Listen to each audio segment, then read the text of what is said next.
By then, I was assistant minister and special administrative assistant to the Minister of Education, Dr. Evertus Huff.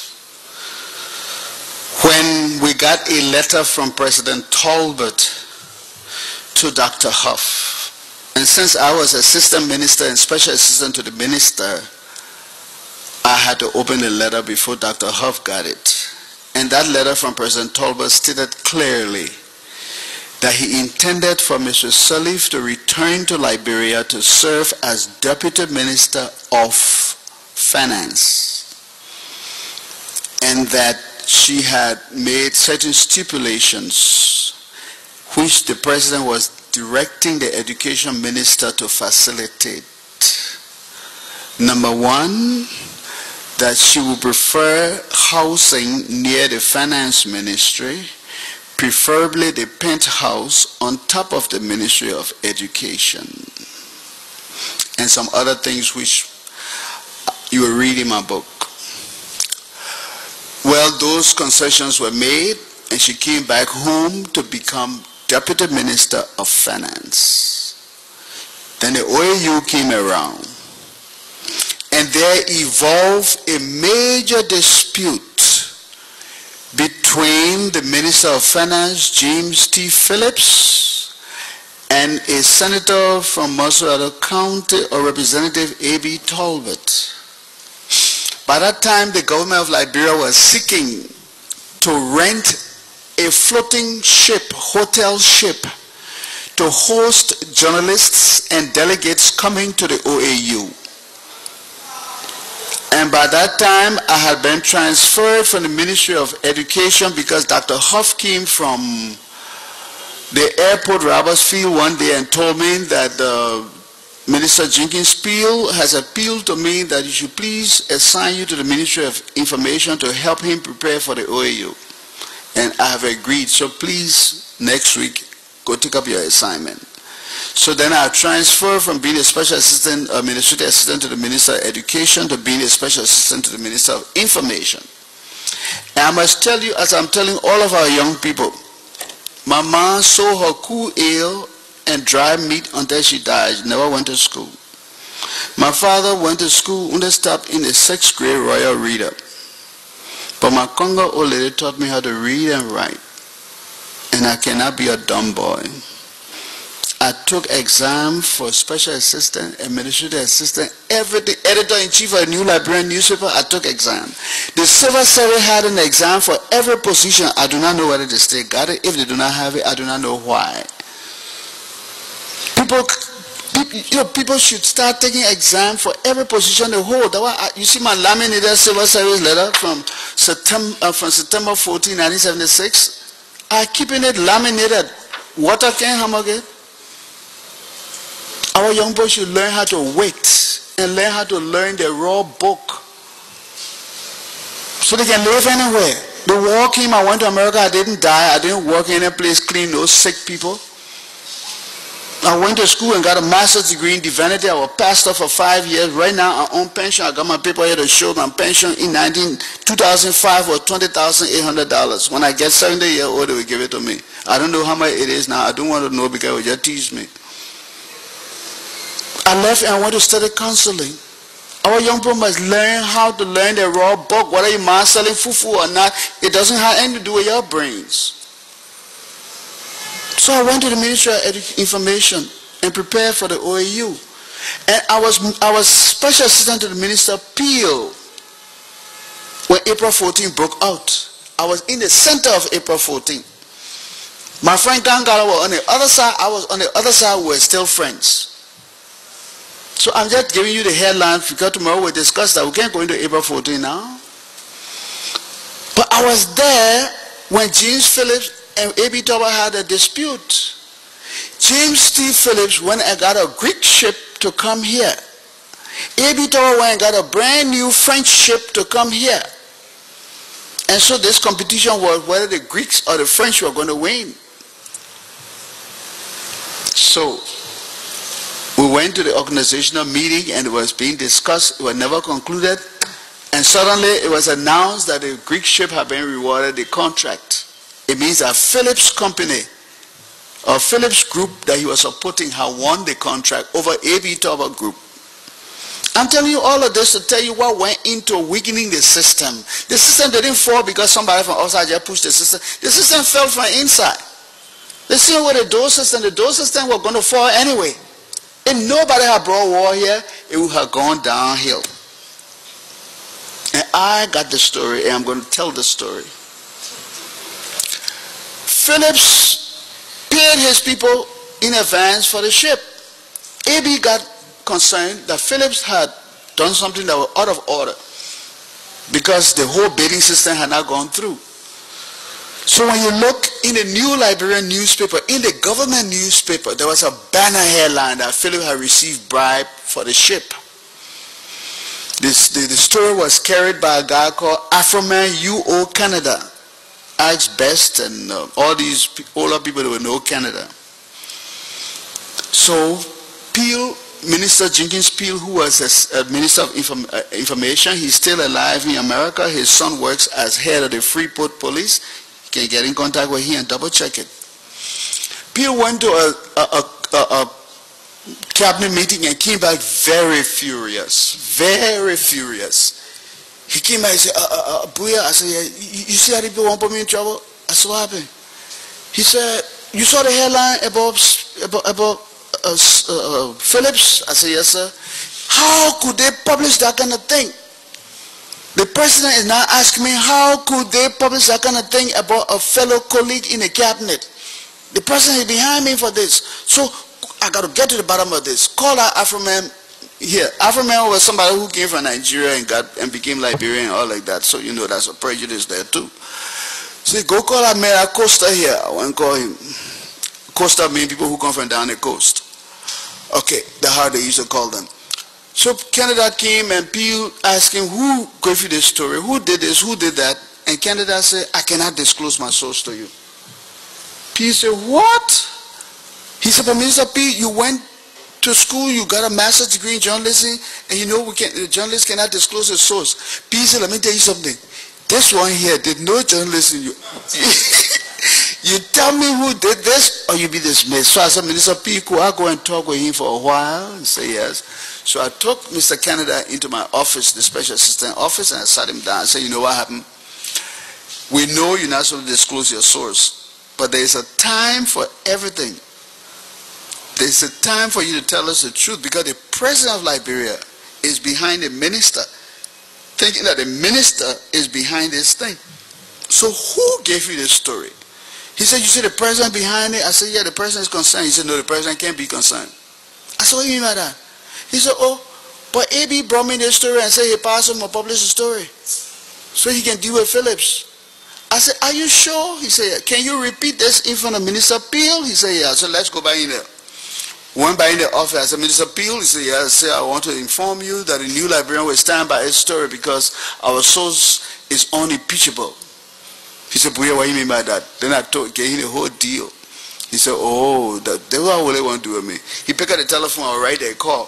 Mr. President, he said, yes, I want to let you know that we stand by this story because our source is unimpeachable. And he put the phone down. I said, what happened? He said, the president just put the phone down. So once you trace it back to the source, the whole case died.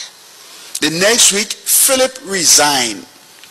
And Ellen Sirleaf was made finance minister. So Ellen Sirleaf was not made finance minister because she gave 2 people the money. She was made finance minister because Phillips and AB had a fuss, and Phillips got a worse end of the stick, and they needed to put somebody there. And Tauber had called Ellen back, and she was principal deputy in line to succession. So I just like to clear the air.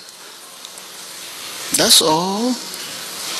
I just want to also inform you, as a matter of the headlines for you to keep for next time, for the details, that besides being special assistant to the Minister of Education, Minister of Information, I also went on to become editor-in-chief of the New Liberian newspaper under Tom Kamara, our deputy editor under Tom Kamara, who now with the New Democrat. I say you are my boss man.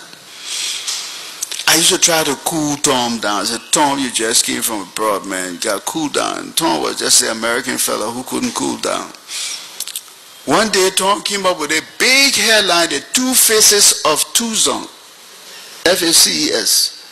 On the left hand side he put head of state Doe home plus a home of all his relatives. On the right hand side he put the other side of Tucson that got all the rundown houses. And he talked about the two faces of Tucson. Well, I must tell you that on the last day he was editor. His editorship ended that day. He said, Bowier, you take over. I said, okay. That was 1981. No, 82. 82. By 83, things have started to get bad. We had the Nimba raid. We had all kinds of raids, and we had people ambush. Some soldiers ambush their friends on the Bombing Hill Road who are going to pay people, the battalion up there. All kinds of things were happening. Schools were starting to suffer from subsidies and all kinds of things. So I got fed up with a bit of it, and the Tom Camara spirit got in me. And on the first Monday in January 1983, the first week in January 1983, Wiade Koba was Assistant Minister of Information. She is alive. She right here. God had kept all my witnesses alive. 1983, first week in January, I brought up this editorial in the New Liberia entitled Lest We Forget. Talking about how the same reason why they overthrew the Toba government, it has started to happen again. I went home that night, slept well, went back to office. By about 2 o'clock, I got a call from Wiade. By the time the New Liberian operated from the E.J. Roy building, got a call from Wiade Koba, Assistant Minister. Bowier, I said, yeah, come to my office immediately. So I got in the car, went to the Information Ministry. I got there. She said, Bowier, I said, yes. She said, so what are you now? Are you a preacher? Are you a journalist or what? I said, what kind of headline is this? Lest we forget. What kind of headline is this? Eh? I said, but Wiade, what do you want me to do? The same that happened before happening again. I got to warn people. I said, isn't that the same thing we talk about when we're at the university? She said, look, Bowier, let me tell you, we're not at the university and this is no play. This is life and death here.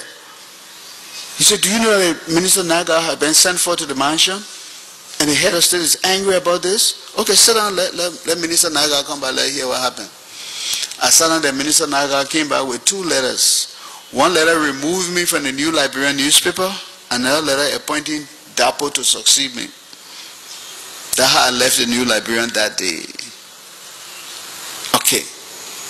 Why I'm telling you all this is because some people just think that some of us just been around here, stooges of the system, just saying yes sir to everything. I'm not a yes sir person. President Doe, or head of state and President Doe, because he was head of state for some time, he was president for some time, he was in office in a total of 10 years. Every year that he was in office, I was taken to him for being against him, including the last year that he died. If you call a man, I'm telling you now, people take note, there's a man called Valentine. He controlled the archives in the mansion until recently when they retired him. Go to him, let him check May 1990. The last letter they wrote to Doe to tell him I was against him is there. The people who wrote it, their name there. Valentine can help you find it. For 10 years, I was taken to him 10 times to say I was against him, simply because I was speaking the truth. Because my mouth wouldn't keep quiet. I was not born to keep quiet. My brother who joined the army, you can sit here down the whole day, you will not move, you will not talk, nothing. Me, I got to talk. I got to talk. I got to say what I got to say. In college, ask Daniel City, who now work with Yinabo. My nickname in college was Views. Because I always say I got to express my views. I got to express my views. I got to talk. When Elizabeth Collins, who was senator from Bond County, went and slapped my roommate, Morgan. I forgot, he died during the war, Ernest Morgan. Slapped him with her finger ring and cut his face. I issue a bulletin here on the Senate charging them with misuse of authority. And the last paragraph said when people misuse the authority vested in them, the power must return to the people. All of this happened long before 1980. So what I want to tell you is that everybody in this town got a story to tell. Not just one group. And the last thing I want to say before we go tonight is this. I do not want our young people to feel that one group of people in this country were talking against the bad in this country. It's not true. From all you hear, it will look like only indigenous people were talking against the bad and all the Congo people were involved in the bad, so their children were not talking. That's not true. The revolution started with Congo children. I repeat, the revolution started with Congo children. Do you remember Victoria A. Jesus Weeks, the brother of Kimi Weeks? He published in this country the first really vibrant opposition paper called the Revelation magazine. Here is a copy of the Revelation magazine. The Revelation magazine. Victor Weeks, his father was Minister of Foreign Affairs when he was publishing this thing against the government. So if we want to be revolutionaries and want to talk the truth, we should not make it look like just Congo children being talking. The Congo children talk too. Victor Weeks' uncle had a problem with Stephen Talbot, Mesurado and Oreo group of companies. That's why Abapo had to write a pamphlet called Liberalization of Goblin Businesses. Why would people who know the truth want to just show one side of this thing? Now, I'm called Quiescence Country Blood. So I'm now an NSI. I got to stand in the center of the room and remind people. Victor Weeks went to jail. The Congo system put him in jail for joining country people to oppose the government. He went to jail in this country. After the Revelation magazine came the Revolution magazine from the backers Matthew and his group. After the magazine came the Tribulation magazine. After the Tribulation magazine, then the TRC had a Redemption magazine. So you see all the theological themes we had in our struggle: the revolution, the revelation, the revolution, the tribulation, the redemption. Why you want to forget? Why do we forget, or do we intend to just show this thing that only the country people children are doing something? Now I'm a countrywoman child. I am my Italian son. But I'm not going to be intellectually dishonest to just show that only country people are doing this thing. A lot of Congo people suffer this thing. S.T. Richards had a printing press in this town. He opposed President Tubman. Said President Tubman should not get married to the woman he was married to before he died. Why? Because the American boys were on the airport there, they were the young girls in town. And S.T. Richards said, you cannot marry this woman. The next morning he got her, his printing press had disappeared. And the rumor is that he got dumped in the Maserati River. A Congo man from a river. Why do we want to make this thing look this way? That as if only the country children being talking about the thing the Congo children be doing. That's why I say, I am Quiescence Country Blood and I'm an NSI. So you know me now. You having your Congo meeting, don't call me. You having your country meeting, don't call me. You having your Liberian meeting, I will be there. I'm tired of the foolishness in this country. Want to make everything look one-sided. Country Congo, country Congo. Or the average country man won't marry a Congo girl. The average Congo woman lusting after a country man. And won't make it look like something. I am the one who's going to stand in the center like Joshua and command the moon and the sun to stand still until we solve this problem.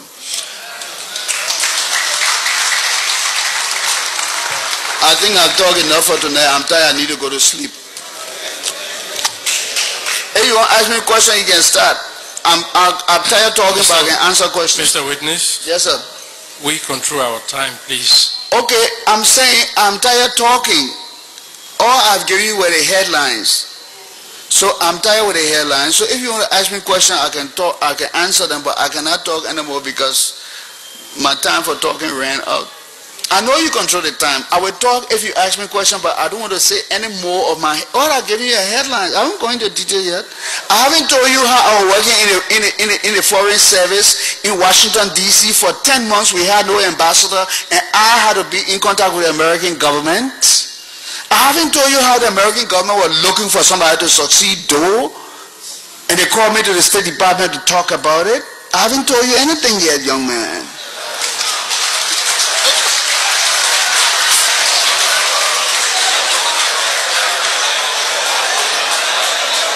Okay, Mr. Witness. Mr. Witness? Yes, sir. We understand you are tired and we respect that. Yeah, I'm an old man. I'm 58. I understand. Thank you. So we'll resume tomorrow morning with questioning. Thank you very much. No, I will have to talk a little bit before you question me. No, during the questioning you can bring out. Oh, that's good. Thank you very much. Well, okay. Thank